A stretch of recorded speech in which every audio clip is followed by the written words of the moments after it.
tapi liberal. Makanya Pak Jokowi sendiri kan ngatain liberal ya kita. Ketika diwawancara oleh Karnelias itu kan, kita dulu sangat liberal. Ya. Kenapa? Karena Undang-Undang Dasar diamandemen. Betul? Para ulama ya yang tergabung di dalam konferensi internasional di Kairo dan di CES-nya itu mendefinisikan ekstremisme atau radikalisme agama ini, terutama yang mengatasnamakan Islam ini adalah paham atau ideologi yang dibangun di atas manipulasi dan distorsi agama. Jadi radikalisme, terorisme mengatasnamakan Islam sejatinya adalah fitnah bagi Islam. Seorang jenderal, seorang profesor kena virus radikal ini goblok mendadak, saya jamin. Betul, goblok mendadak. Seorang jenderal, seorang profesor, seorang dokter, misalnya Dr. Asari, kurang apa hebatnya? Osama bin Laden, konglomerat lagi putra konglomerat Arab Saudi bin Laden. Aman Abdurrahman, Abu Sulaiman, tokoh JAD, hafid Quran 30 juz Bapak Ibu, bukan juz 30. Ya.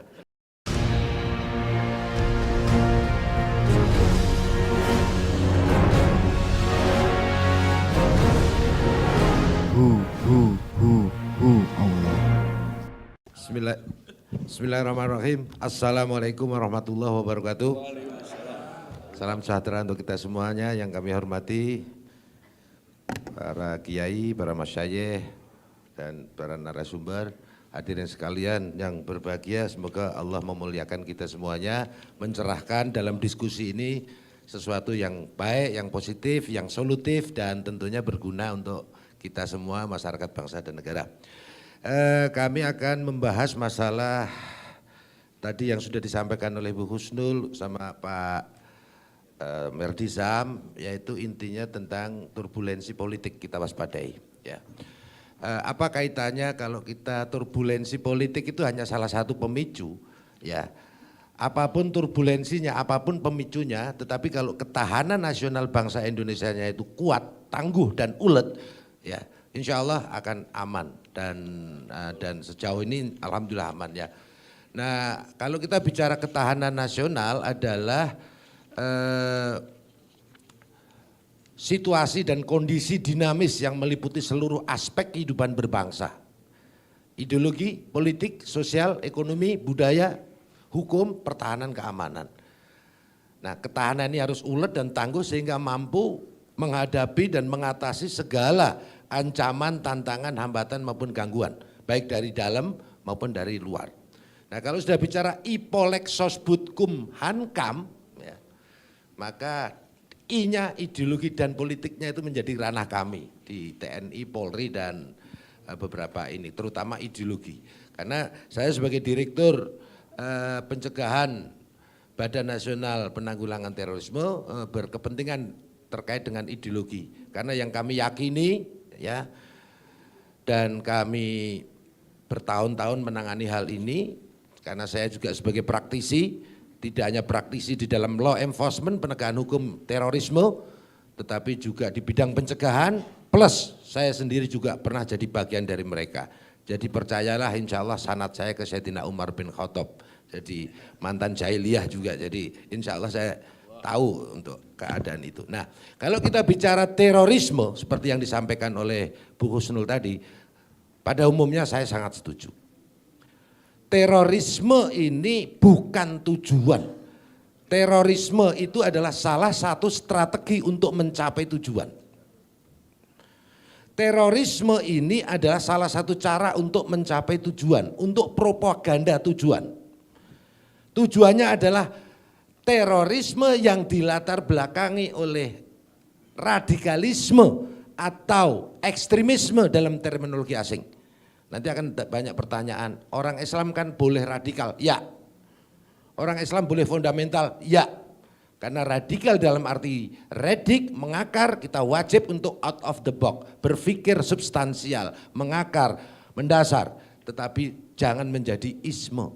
Kalau menjadi isme, ya, maka akan menjadi berkonotasi negatif yang mengarah kepada terorisme. Sekali lagi, terorisme dijiwai oleh radikalisme. Nah, radikalisme dan terorisme kalau dalam bahasa hukum di dalam Undang-Undang Nomor 5 tahun 2018 yang breakdownnya pada PP Nomor 77 tahun 2019, di situ disingkat radikal terorisme. Ya, ini sejatinya tujuannya adalah gerakan politik kekuasaan. Sekali lagi, tujuannya adalah gerakan politik kekuasaan dengan memanipulasi, mendistorsi, dan mempolitisasi agama yang endingnya untuk kekuasaan dan ingin mendirikan negara agama menurut versi mereka. Nah, ini bisa terjadi kenapa? Ya, karena kalau sedikit tadi disampaikan oleh Bu Husnul, saya sangat mendukung, sedikit kita mundur ya. Kita 77 tahun merdeka ya. Tapi sekali lagi saya sangat sepakat, merdeka kita merdeka dari kolonialisme, tapi belum merdeka dari neokolonialisme atau new kolonialisme, kolonialisme bentuk baru. Pasca kemerdekaan atau pasca Perang Dunia Kedua berdirilah PBB atau UN. Kemudian diikuti ya kemerdekaan negara-negara jajahan atau dunia ketiga. Ya, praktis tidak ada lagi kolonialisme. Di satu sisi negara-negara dunia ketiga bangkit membangun jiwa nasionalisme, termasuk jiwa religiositas, nanti biar didalami oleh Kiai Said ya. Untuk membangun kemajuan bangsanya. Di sisi lain, negara-negara adidaya maupun adikuasa tidak akan rela melepaskan hegemoni maupun superioritasnya, ya, supaya negara-negara bekas jajahan tadi tetap depend on ketergantungan.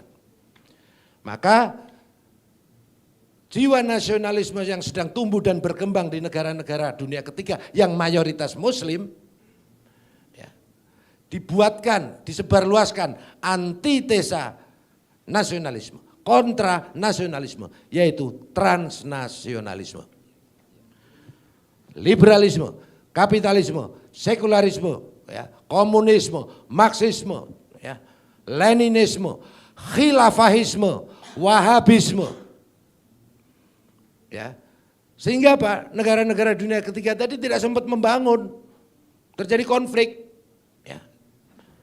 Sehingga tetap ketergantungan terhadap negara-negara kolonial atau adidaya adikuasa tadi. Ini yang menjadi permasalahan.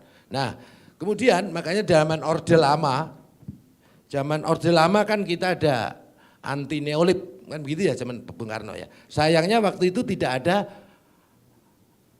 undang-undang anti subversif. Ya. Kalau nggak salah, mohon dikoreksi kalau salah. Sehingga apa? 2 dekade 1945 sampai 1965 terjadi paling tidak 15 kali pemberontakan yang ingin mengganti ideologi negara Pancasila. Mulai dari DITI Kartosuwiryo, PKI Madiun, PRRI, Permesta, RMS Republik Maluku Selatan, ada juga Batalion 426 dan banyak lagi, puncaknya G30 PKI. Nah, kemudian Orde Baru harapannya kekurangan Orde Lama bisa diperbaiki. Tetapi apa yang terjadi? Ya, undang-undang anti subversif ada, stabilitas terjamin, tetapi tadi yang disampaikan Bu Husnul betul, liberalisme, kapitalisme, sehingga muncul ketidakadilan sosial, kesenjangan sosial, termasuk muncul oligarki, ya 1% menguasai kekayaan. Itu zaman mana? Zaman kapan? Mulai Orde Baru. Nah, ini yang harus adil, kita harus fair, kan gitu. Nah, oke, kemudian Orde Reformasi. Begitu Orde Reformasi, ya, harapannya kekurangan Orde Lama, kekurangan Orde Baru dibuang. Kelebihan Orde Lama, kelebihan Orde Baru digabungkan untuk menjadi Orde Reformasi. Apa yang terjadi? 1, undang-undang anti subversif dicabut sehingga stabilitas goyah. Ketahanan nasional goyah. Diikuti digitalisasi, kemajuan teknologi, ya kan? Diikuti perkembangan demokrasi, tapi demokrasinya bukan lagi demokrasi Pancasila. Saya sepakat sama Bu Husnul, tapi liberal. Makanya Pak Jokowi sendiri kan ngatain liberal ya kita. Ketika diwawancara oleh Karni Ilyas itu kan, kita dulu sangat liberal. Ya. Kenapa? Karena Undang-Undang Dasar diamandemen. Betul?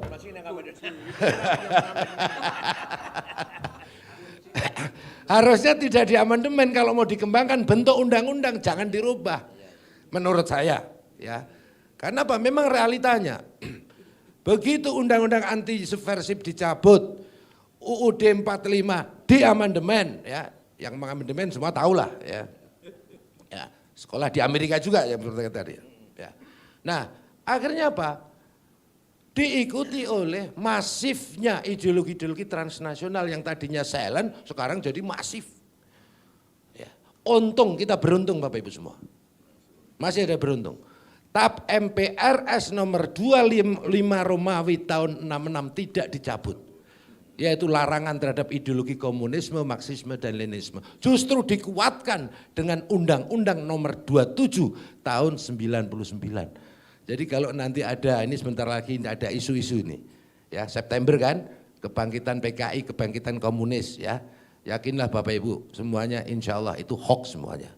Kenapa? Karena memang ini sengaja digelorakan, ya kelompok radikalisme ini baik kanan maupun lainnya, liberalisme, kapitalisme itu lainnya, radikalisme kanan itu yang mengatasnamakan agama, kalau kiri insya Allah udah tuntas, nanti kalau kelompok-kelompok ini kan selalu begini ya, karena tujuannya gerakan politik tadi, sementara mereka masih minoritas, ya survei kami Bu, ini survei benar Bu kalau kami Bu, insya Allah Bu, halalan toyiban, ya waktu itu kami survei di tahun 2020, kebetulan saya lama di Densus, kemudian di Agustus 25 kami ditarik ke BNPT, kemudian kita survei bersama Alfara, kemudian ada beberapa dari BPET MUI juga, kemudian dengan Nazarudin Umar Foundation, respondennya ada 14.000 ya, kurang 3, mohon maaf 14.000 kurang 3, ya, waktu itu ada 13.000 sekian lah, kemudian margin of errornya 0,7% ya, menunjukkan data terjadi penurunan, alhamdulillah ini mungkin karena hikmah dari COVID-19 atau hikmah dari wabah pandemi. 2019 indeks potensi radikalisme yang menjiwai aksi terorisme tadi ada di angka 38,4%, bayangkan itu, dari seluruh penduduk Indonesia. Kalau kita bicara indeks potensi radikalisme itu pertama mereka sudah anti Pancasila dan pro ideologi transnasional. Mereka sudah takfiri dengan mengkafirkan orang lain yang berbeda termasuk mengkafirkan negara ini. Yang ketiga mereka sudah intoleran terhadap keragaman maupun perbedaan. Mereka sudah anti terhadap pemerintahan yang sah. Sekali lagi, anti di sini bukan berarti kritis dan bukan berarti oposisi. Di era demokrasi oposisi boleh, oposisi yang konstruktif, yang membangun, yang menjadi check and balancing. Kritis wajib, kita semua wajib kritis sebagai bagian amalan amar ma'ruf nahi mungkar. Tapi anti di sini maknanya adalah sikap membangun kebencian dan permusuhan serta social distrust, ketidakpercayaan masyarakat terhadap negara, pemerintahan maupun pemimpinnya yang sah dengan sebaran hoax, hate speech, konten-konten provokatif, adu domba, nyinyir dan lain sebagainya. Kenapa? Ini gerakan politik. Gerakan politik karena kekuatannya tadi 38,4% di tahun 2019, di tahun 2020, 2021 turun alhamdulillah di angka 12,2 ya.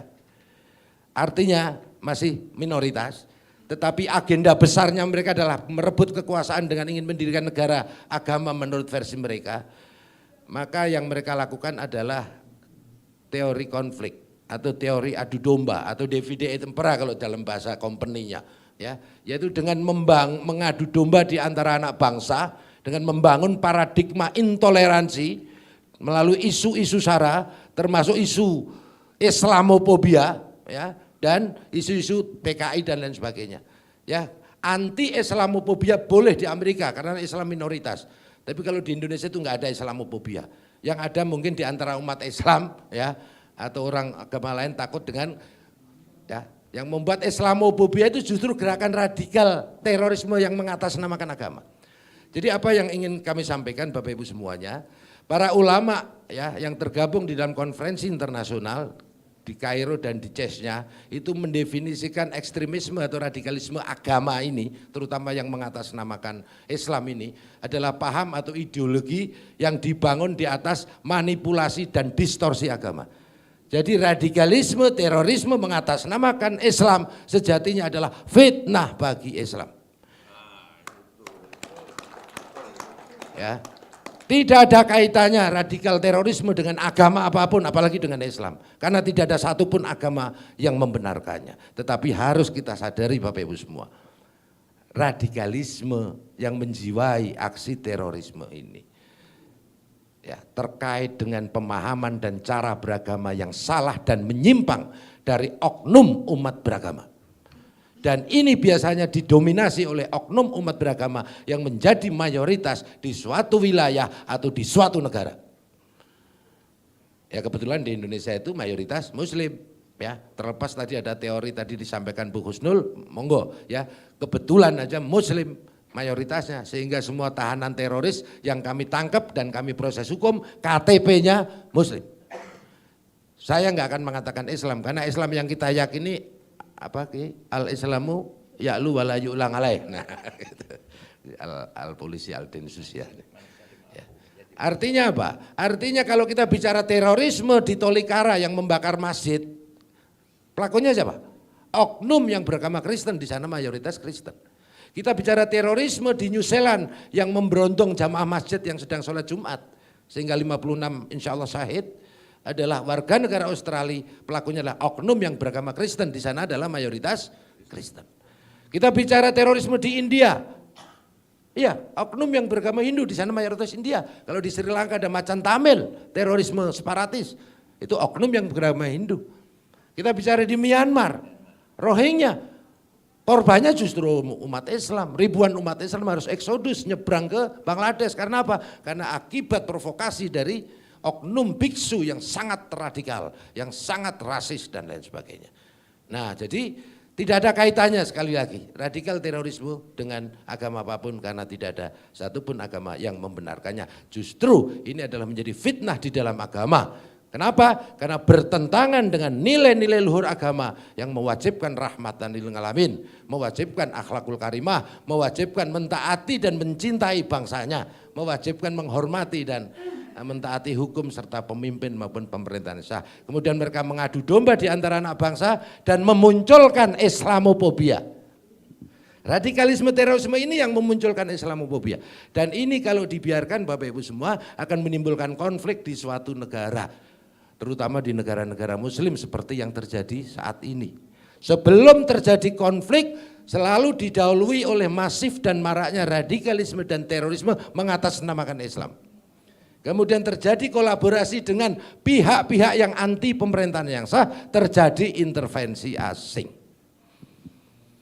Itu yang terjadi di Irak, di Suriah, di Libya, di Somalia, di Afghanistan ya.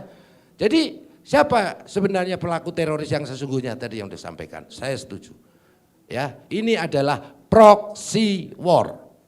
Ini adalah asymmetric war. Real ada. Kenapa? Karena radikal terorisme akarnya adalah ideologi. Ini virus yang bisa memapar siapa saja, tidak melihat suku, ras, agama, tidak melihat profesi, bahkan tidak melihat kadar intelektualitas seseorang. Seorang jenderal, seorang profesor kena virus radikal ini goblok mendadak, saya jamin. Betul, goblok mendadak. Seorang jenderal, seorang profesor, seorang dokter, misalnya Dr. Asari. Kurang apa hebatnya? Osama bin Laden, konglomerat lagi putra konglomerat Arab Saudi bin Laden. Aman Abdurrahman, Abu Sulaiman, tokoh JAD, hafid Quran 30 juz Bapak Ibu, bukan juz 30. Ya. Ya, ini benar-benar virus kayak COVID-19, tapi penularannya tidak lewat droplet, tapi lewat pendengaran dan penglihatan. Sehingga tadi disampaikan oleh Pak Irjen Merdisam tadi betul sekali. Inilah gadgets ini sarana untuk dunia maya ini untuk penularan ideologi-ideologi ini. Sehingga apa? Ya, real ada di lingkungan kita, tetapi tetap ini adalah bagian daripada proksi ideologi. Maka kita lihat ya.